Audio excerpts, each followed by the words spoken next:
Satyabhama institute of science and technology, Chennai. மேற்கு தொடர்ச்சி மலைப்பகுதியில் பெய்து வரும் கனமழையால் குற்றால அருவிகளில் காட்டாற்று வெள்ளம் ஏற்பட்டுள்ளது.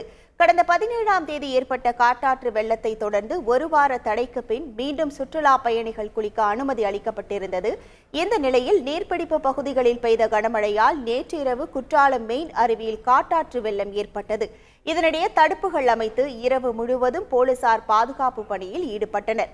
நீர்வரத்தை பொறுத்து சுற்றுலா பயணிகள் அருவியில் குளிக்க அனுமதிக்கப்படுவார்கள் என காவல்துறையினர் தெரிவித்தனர்.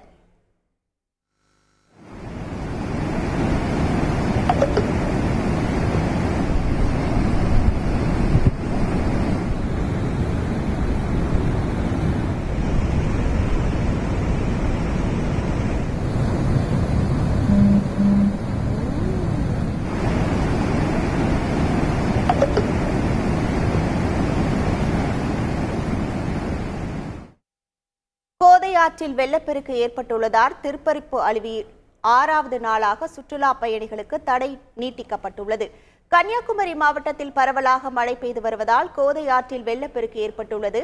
இதனால் திருப்பரப்பு அருவியில் தண்ணீர் ஆர்ப்பரித்து கொட்டுவதால் சுற்றுலா பயணிகளுக்கு 6வது நாளாக குளிக்க தடை விதிக்கப்பட்டுள்ளது.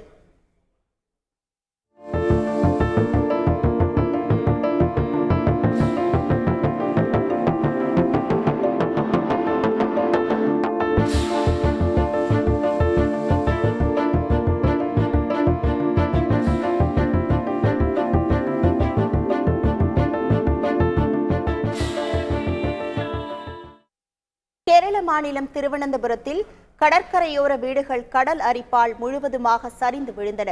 கேரள மாநில கடற்கரை பகுதிகளில் கடந்த ஒரு வார காலமாக கடல் சீற்றம் காணப்படுவதால் கடலோர கிராமங்களை சேர்ந்த மக்கள் அச்சத்தோடு தங்கள் வீடுகளில் குடியிருக்கும் நிலை ஏற்பட்டுள்ளது. குறிப்பாக திருவனந்தபுரம் மாவட்டத்திற்கு உட்பட பொழியூர் பகுதியில் கடலோர சாலை முழுவதுமாக அரிக்கப்பட்டுள்ளது. மேலும் அந்த பகுதியில் 3 வீடுகள் கடல் அரிப்பால் இடிந்து சேதமானதால் மக்கள் கவலை அடைந்துள்ளனர். Sathyabama institute of science and technology, Chennai.